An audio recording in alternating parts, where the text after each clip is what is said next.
Kita lihat sekarang eranya di mana ada satu orang bisa bikin multi-billion dollar company gitu.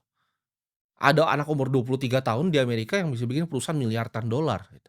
Jadi sekarang itu udah nggak ada constraint lagi, ibaratnya orang yang punya ide yang bagus, dengan tools yang ada sekarang, kalian bisa bikin apapun yang kalian imajinasiin. Dan ini menurut gua ya, generasi lu semua juga ya, itu adalah generasi yang paling banyak distraksi ya. Kita lihat berita sampah itu seliweran di mana-mana, konten tidak mengedukasi itu ada di mana-mana. Jadi karena apalagi nih ke depannya ini menurut gua ya, misinformasi, berita hoaks, berita sampah ini akan makin banyak. Kenapa? Karena adanya AI. Jadi ibaratnya orang di pinggir jalan sekarang itu bisa bikin gitu berita.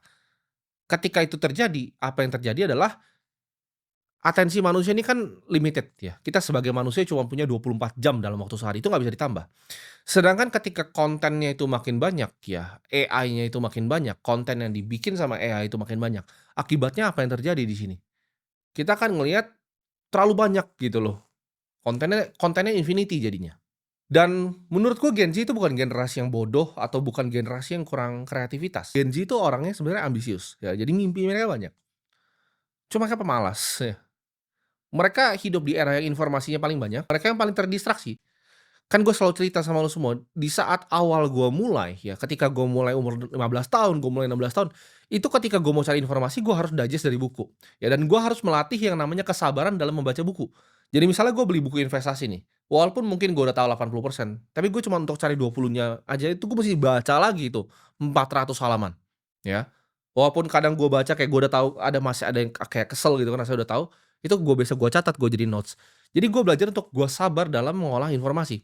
Tapi sekarang ini gampang sekali gitu.